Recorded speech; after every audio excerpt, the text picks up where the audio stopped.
So hi everyone, I hope you are doing good. Welcome to the new video.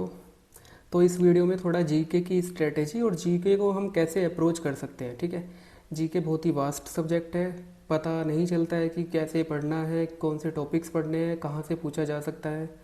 तो क्या कुछ हमारी strategy रहनी चाहिए। एंड बहुत लोगों के डाउट्स भी होंगे कि जीके को कैसे पढ़े, तो उसी के बारे में थोड़ा बहुत है ये वीडियो।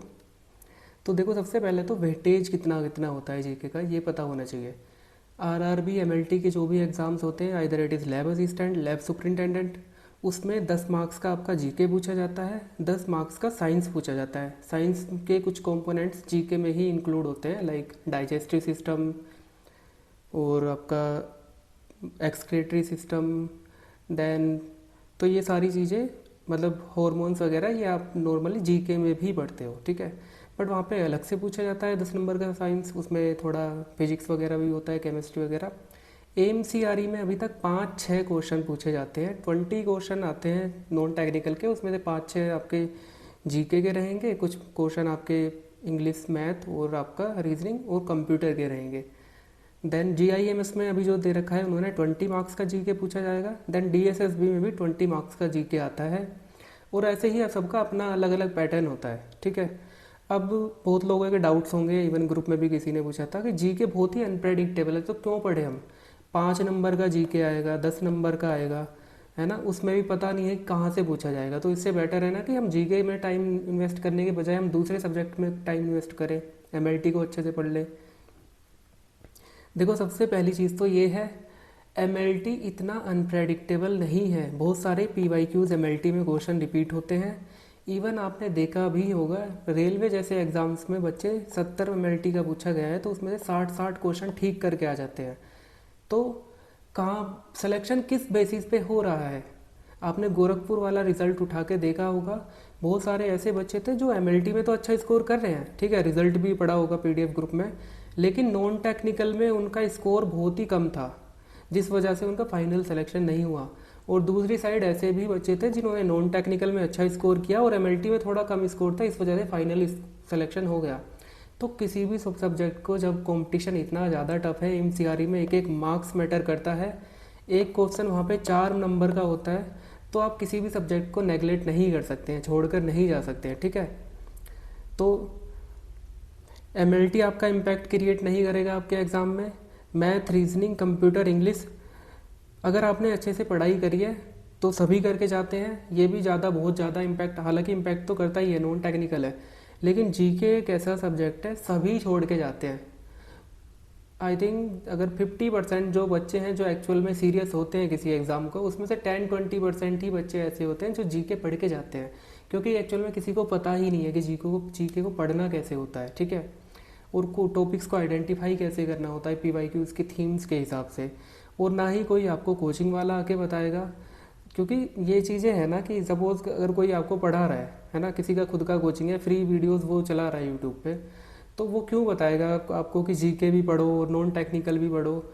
वो जो उसके पेड कोर्सेज खरीदेगा उन्हीं बच्चों को तो बताएगा ना कि ये भी पढ़ना है, ये भी पढ़ना है। ठीक है, अदरवाइज़ तो अगर वो सारी चीज़ें बताने लगे तो सभी का सिलेक्शन नहीं हो जाएगा, है ना।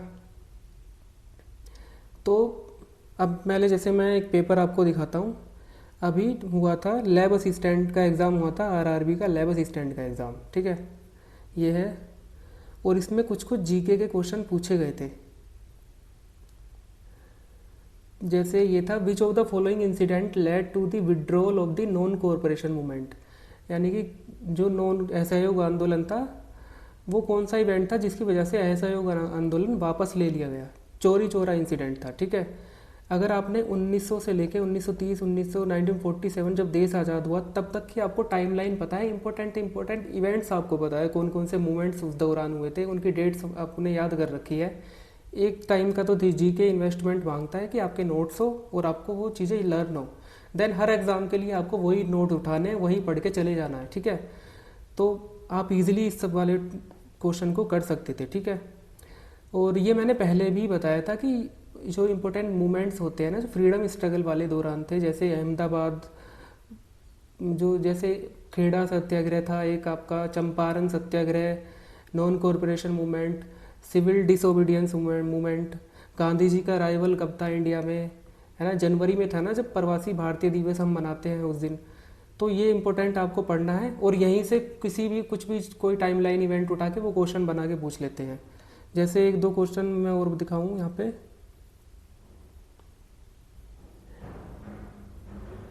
कहाँ गया?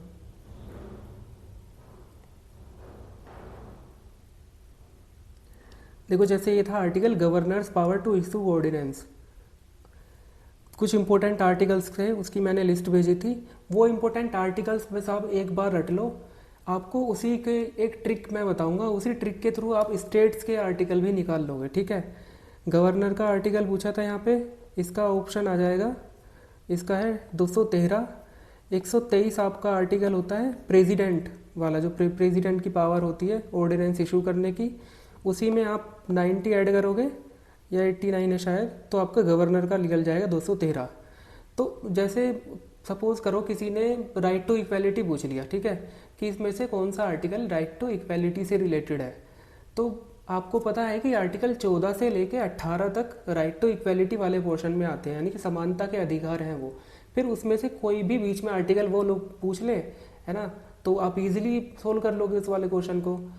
ऐसे ही कुछ इंपॉर्टेंट आर्टिकल है, लाइक यूनिफॉर्म सिविल कोड कौन से आर्टिकल में है, तो 44 हो गया। Right to elementary education 21A article हो गया। ऐसे कौन कौन से आर्टिकल है जो इमरजेंसी के दौरान, मतलब इमरजेंसी के दौरान भी वो आर्टिकल लागू होते हैं या लागू नहीं होते हैं, वो आर्टिकल कौन कौन से हैं।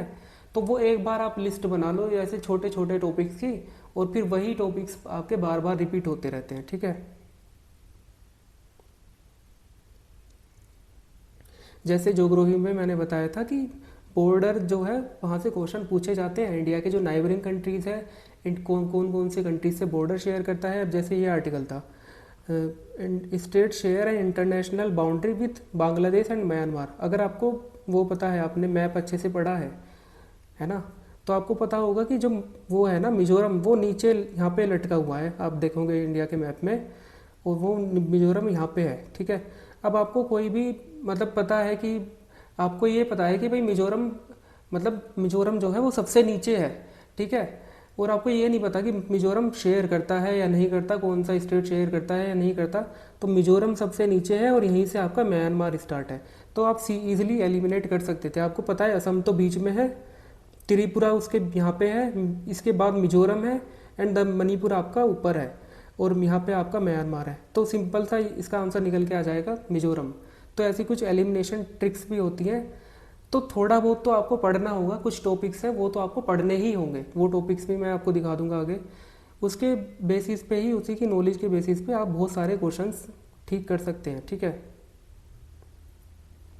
जैसे इकोनॉमी में कुछ कुछ क्वेश्चन है, जैसे रिवॉल्यूशन वो लोग पूछ लेते हैं, गोल्डन रिवॉल्यूशन किससे रिलेटेड है, वाइट रिवॉल्यूशन किससे रिलेटेड है। 5 ईयर प्लान, पंचवर्षीय योजना, आपने बहुत नाम सुना होगा, है ना। जैसे नॉर्मली हम बोलते हैं किसी भी एग्ज़ाम को पंचवर्षीय योजना बना दिया है सरकार ने, ऐसे ही 5 ईयर प्लान से हमारे इसमें गवर्नमेंट की कुछ स्ट्रेटेजीज थी कि इस वाले ईयर में हम, इस वाले 5 ईयर में हम ये वाला थोड़ा डेवलपमेंट करने की कोशिश करेंगे, एग्रीकल्चर को लाएंगे और हाइब्रिड सीड्स को लाएंगे। ऐसे ही अगले वाले में थोड़ा इंडस्ट्रीज़ को प्रमोट करेंगे। ऐसे 5-5 ईयर करके हमारे कुछ गवर्नमेंट के प्लान्स थे, ठीक है। वो हमें बस इकोनॉमी में याद करने होते हैं। तो कुछ कुछ टॉपिक्स हैं जो जहाँ से ज़्यादा क्वेश्चन पूछे जाते हैं, और वही टॉपिक सफिशिएंट है, ठीक है।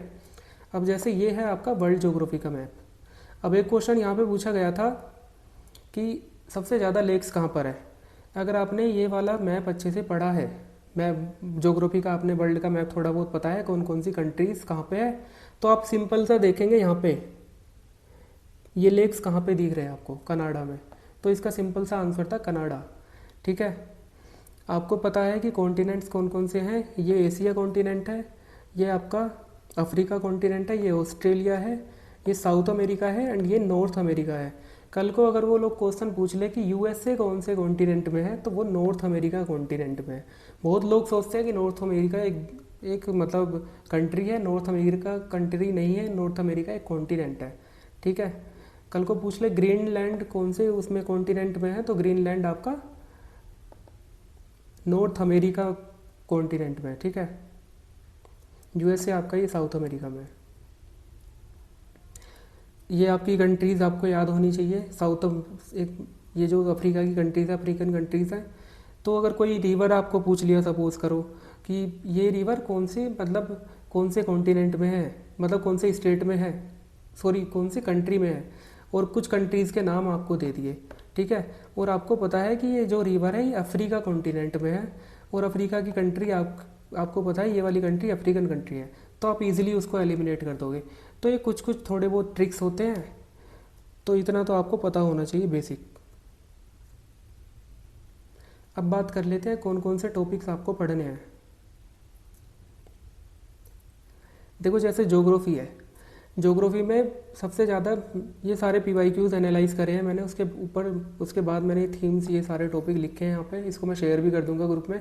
अब जैसे ज्योग्राफी है, ज्योग्राफी में आपको पता है एक तो आपका इंडिया का मैप, खासकर नॉर्थ ईस्ट जो स्टेट है, नॉर्थ ईस्ट की जो स्टेट है कौन कौन से उससे बाउंड्री शेयर करती हैं, और जो भी इंडिया जिस भी देश से बाउंड्री शेयर करता है उस सीमा को क्या नाम दिया गया है, like McMahon, LOC, LAC, Durand रेखा, दुरंद लाइन, है ना, ये वाली चीज़ें है ना, तो वो आपको पता होना चाहिए। इसके नोट्स मैंने कल भी शेयर कर दिए थे, वो बॉर्डर और एरिया वगैरह ये सारी चीज़ें आपको पता होनी चाहिए।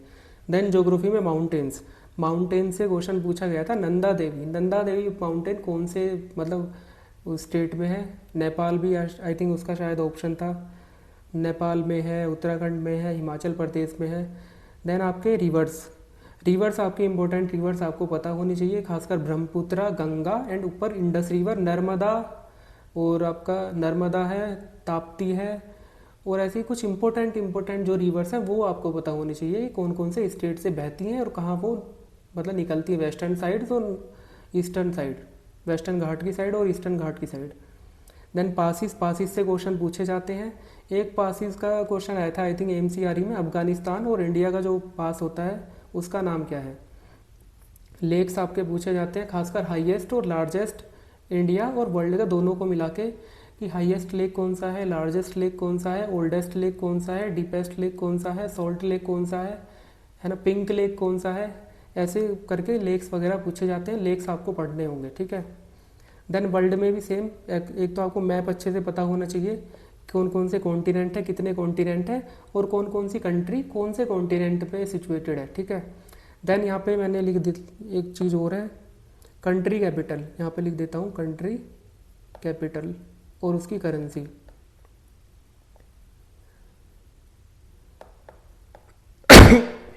ये मोस्ट इंपॉर्टेंट टॉपिक है, ठीक है, यहाँ से तो क्वेश्चन पूछा ही जाता है। रिवर्स माउंटेन्स अगेन आपके इंपॉर्टेंट रिवर्स जो वर्ल्ड की है, अमेजन रिवर हो गई आपकी, एक लिम्पोपो रिवर करके है, एक नाइल रिवर है, तो वो इंपॉर्टेंट रिवर्स आपके। देन माउंटेन्स भी होते हैं, एंडीज पर्वत हो गए आपके, और रॉकी माउंटेन्स, एप्लेचियन माउंटेन्स अमेरिका में है, और भी ऐसे माउंटेन्स हैं वो आपको पता होने चाहिए। स्टेट से क्वेश्चन पूछे जाते हैं, ट्रेंचिस से, हॉर्मुज स्ट्रेट बहुत ज़्यादा न्यूज़ में है, खासकर जो प्लेसेस बहुत ज़्यादा न्यूज़ में है ना, और जो कंट्रीज बहुत ज़्यादा न्यूज़ में है उनकी कैपिटल करेंसी आपको पता होनी चाहिए। कुछ मैंने बीच में क्विज भी कराए थे, वो सारे मैंने जो करंट में कंट्रीज थी उनके सारे के करा दिए थे मैंने, जो बीच में MCQs मैंने सेंड किए थे, ठीक है। तो ये आपका हो गया ज्योग्राफी, इतना मोर देन सफिशिएंट है 5-6 क्वेश्चंस के लिए। देन पॉलिटी, पॉलिटी में आपको पता होना चाहिए आर्टिकल्स, ठीक है, इंपॉर्टेंट आर्टिकल्स, फंडामेंटल राइट्स के, फंडामेंटल ड्यूटीज़, और DPSP directive principle of state policy, ठीक है। देन कॉन्स्टिट्यूएंट असेंबली कब बनी थी, कब फॉर्मेशन हुई थी, कौन कौन सी इसमें कमेटी थी, और देन इसकी डेट्स भी डिवाइडेड है कि कॉन्स्टिट्यूशन डे हम कब मनाते हैं, आई थिंक 24 नवंबर को मनाते हैं। देन जो इंटरनेशनल फ्लैग था, नेशनल एंथम था, वो कब मतलब दिया गया था, कौन सी तारीख को, ये पूछ लिया जाता है। देन पार्लियामेंट, पार्लियामेंट से क्वेश्चन पूछ लिए जाते हैं, राज्यसभा में कितनी सीट होती है, लोकसभा में कितनी सीट होती है। ये आपको एक लग रहा होगा कि इतना सारा कौन याद करे, लेकिन ये बहुत ही इंपॉर्टेंट टॉपिक्स है, अदरवाइज बहुत ज़्यादा चीज़ें होती हैं याद करने को, ठीक है, लेकिन इतना तो आपको करना ही होगा, और इतना सभी करते हैं। एक जो टॉपर्स होते हैं किसी भी एग्ज़ाम में, MLT के एग्ज़ाम में, जो 90-85 क्वेश्चन करेक्ट होकर के आते हैं, तो आपको लग रहा है वो बच्चे छोड़ते होंगे ये सारी चीज़ें। देन आपका प्रेसिडेंट, PM, गवर्नर और CM, इनके आर्टिकल्स और इनके बारे में थोड़ा थोड़ा पता होना चाहिए, इनका जो इलेक्शन का प्रोसेस होता है, ये सब आर्टिकल्स, ये सारी चीज़ें देखो याद करने की मैं बीच बीच में ट्रिक्स वगैरह भी शेयर करता रहूँगा, ऑडियो नोट्स वगैरह भी शेयर करता रहूँगा, ज्योग्राफी के मैंने इंडियन ज्योग्राफी के ऑलरेडी नोट्स वगैरह शेयर कर रखे हैं। पॉलिटी के आर्टिकल्स के मैंने ऑलरेडी नोट्स शेयर कर रखे हैं। बाकी जो रह गया है उसके मैं शेयर कर दूंगा या बता दूंगा मैं रिसोर्स कि कहाँ से आपको पढ़ना है। 2 बुक होती हैं, एक तो लूसेंट है और लूसेंट की जीके है, एक अरिहंत की जीके है। उसके अलावा आप यूट्यूब की वीडियोस वगैरह, आजकल तो एआई के थ्रू वीडियोस चल गई है ना, एनिमेशन वगैरह बहुत इजीली समझा देते हैं वो भी आप देख सकते हैं। इकोनॉमी में अगेन 5 ईयर प्लान और रिवॉल्यूशन, इसमें पावर्टी की कमेटीज़ वगैरह भी आती हैं, बट वो इतनी इंपॉर्टेंट नहीं है, वो बहुत ज़्यादा डेप्थ में हो जाता है, ठीक है। बट लूसेंट में तो ये सब दे रखा है, तो आपको करना हो तो आप कर सकते हैं। हिस्ट्री में एंशियंट हिस्ट्री हमारी 3 पार्ट्स में डिवाइडेड है।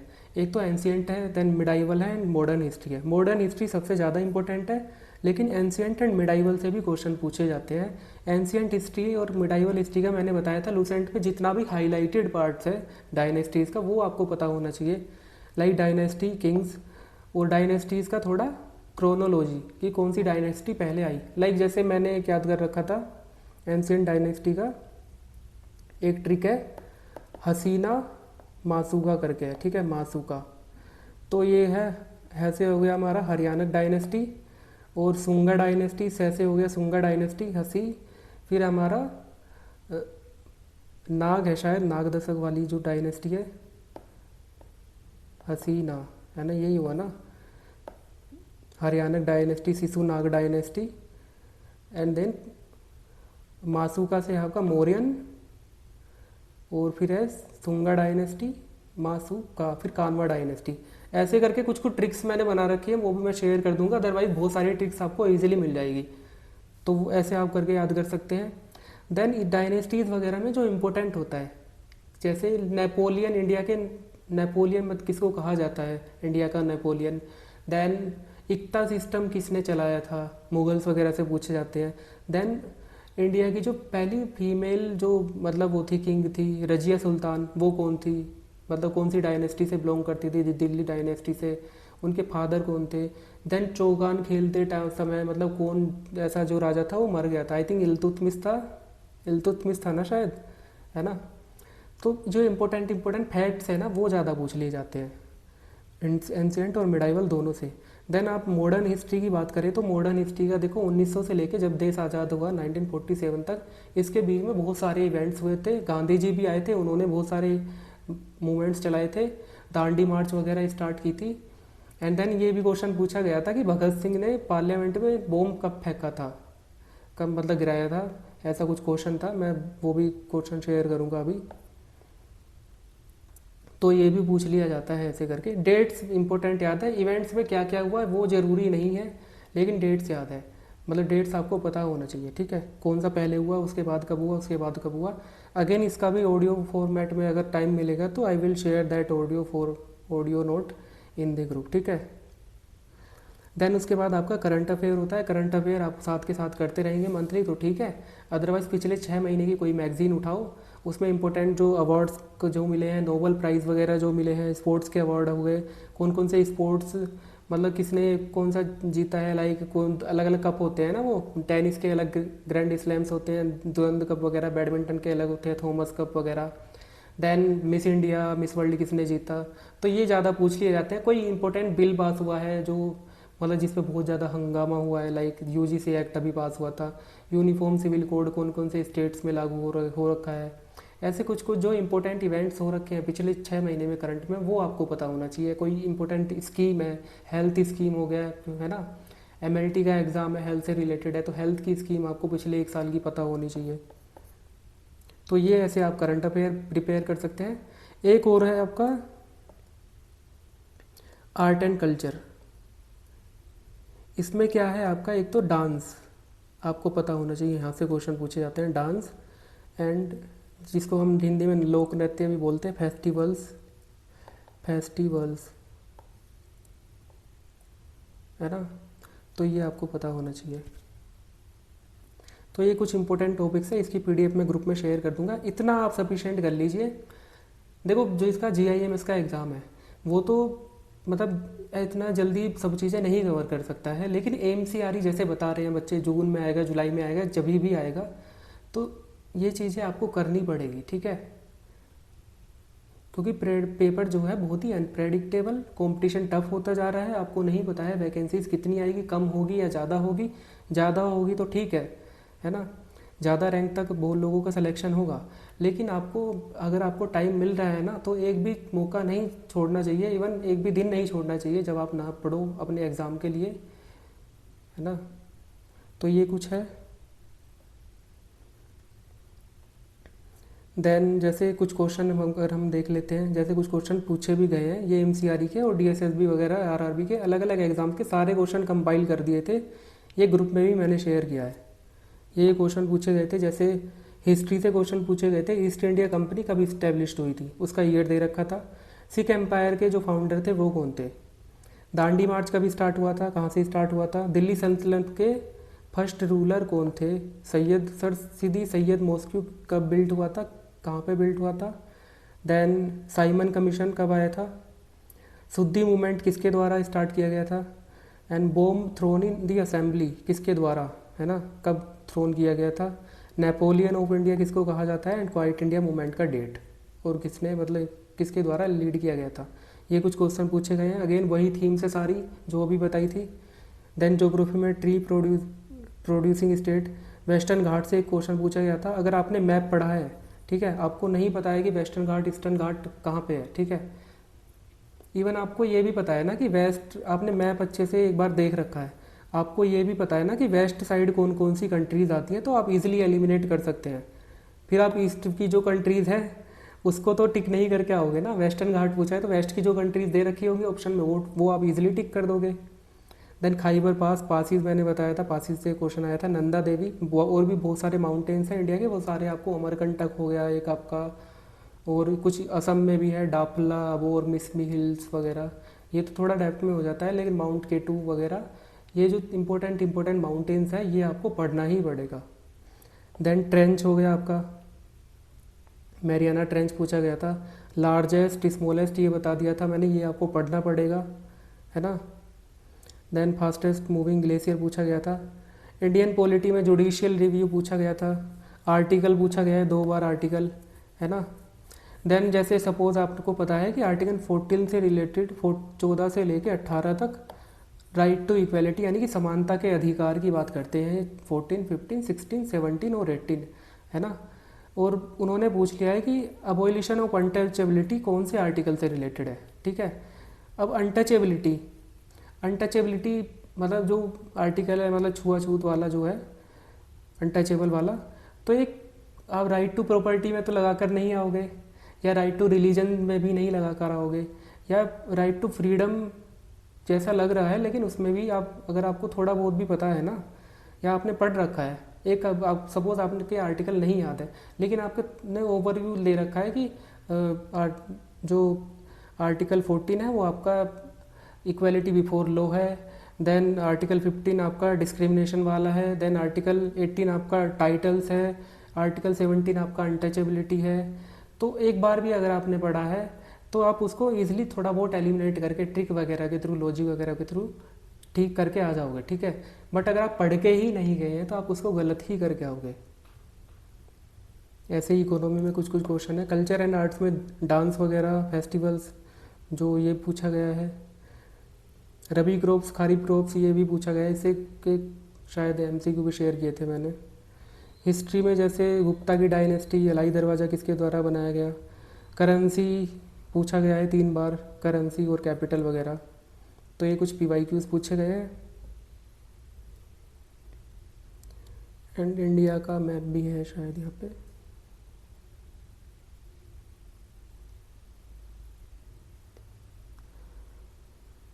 तो ये कुछ एक ओवरऑल स्ट्रेटेजी है कि आप ऐसे कर सकते हैं।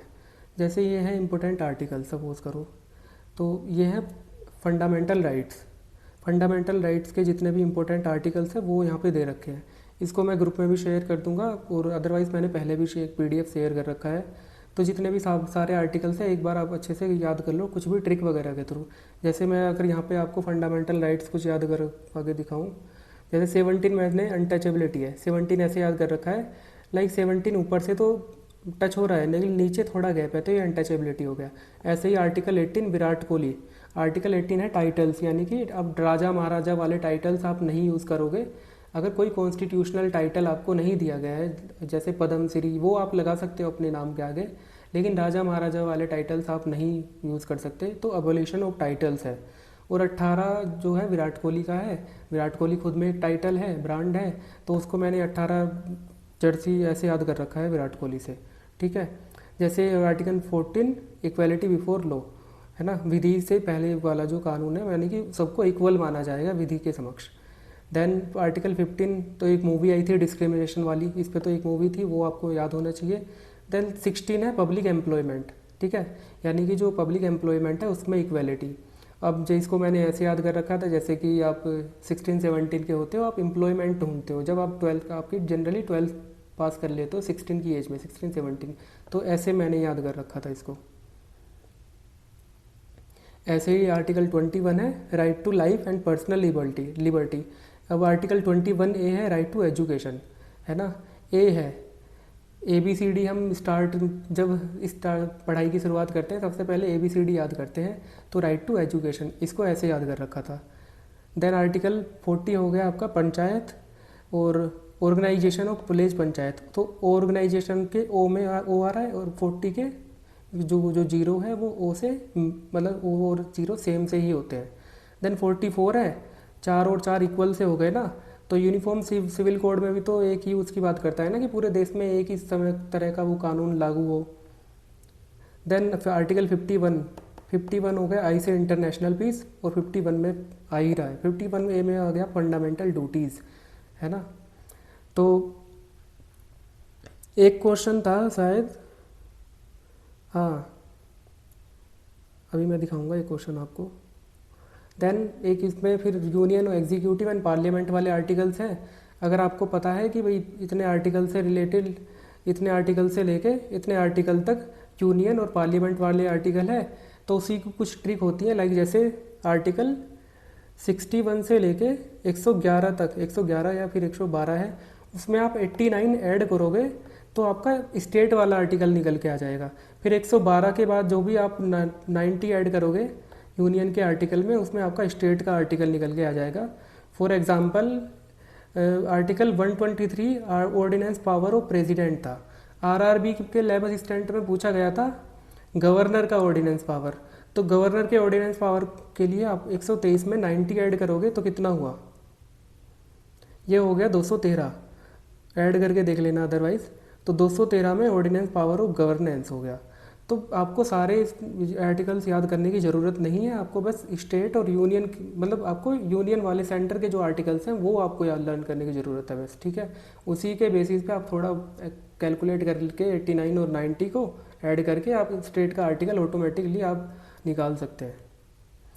ऐसे ही अगर आपको थोड़ा बहुत आइडिया होगा कि भाई 124 से लेके सुप्रीम कोर्ट के आर्टिकल स्टार्ट हो जाते हैं, और अगर कोई भी सुप्रीम कोर्ट का आर्टिकल उन्होंने क्वेश्चन में पूछ लिया और उसमें उन्होंने ऑप्शन दे दिए कि 110, 126, 213, 200, तो आपको पता है बाकी तो आसपास है ही नहीं, लेकिन 124 के आसपास कौन सा आर्टिकल आ रहा है, 126, और आपको पता है 124 से के बाद सुप्रीम कोर्ट के आर्टिकल स्टार्ट हो जाते हैं।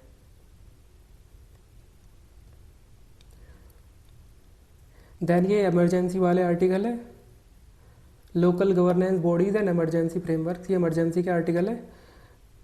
352 में आपकी नेशनल इमरजेंसी है, इसमें +4 करोगे 356 प्रेसिडेंट वाला रूल। देन इसमें +4 कर दोगे 360 फाइनेंशियल इमरजेंसी। और इमरजेंसी कितने कब कब लगी थी और कितने टाइम लगी थी अभी इंडिया में अभी तक, ऐसे कुछ कुछ और फैक्ट्स होते हैं, वो भी आप याद कर सकते हैं, ठीक है। बट इतना मोर देन सफिशिएंट होता है आई थिंक। अगर आर्टिकल वगैरह याद कर लेते हैं पॉलिटी में, और जो मैंने बताया था कॉन्स्टिट्यूएंट असेंबली, और थोड़ा बहुत जो भी इम्पोर्टेंट आर्टिकल्स हैं उनके बारे में आप पढ़ लो, जैसे प्रेसिडेंट, प्राइम मिनिस्टर, ऐसा करके। तो ये हो गई एक ओवरऑल स्ट्रेटेजी। अब आपको लग रहा होगा इतना कौन पढ़ेगा, बट यार देखो इतना तो पढ़ना ही पड़ेगा क्योंकि कंपटीशन है ना। अगर आप नहीं पढ़ोगे तो कोई और पढ़ेगा, है ना। तो बस ये था इस वीडियो में। आई होप आपको समझ में आ गया होगा कि कैसे आपको अप्रोच करना है जीके को, कैसे आपको पढ़ना है। इसके साथ ही कुछ कुछ नोट्स वगैरह मैं शेयर करता रहूँगा, ऑडियो नोट्स वगैरह। उसके लिए आप टेलीग्राम ग्रुप ऑलरेडी ज्वाइन कर सकते हैं। 900 लोग ऑलरेडी हमारे टेलीग्राम ग्रुप में है।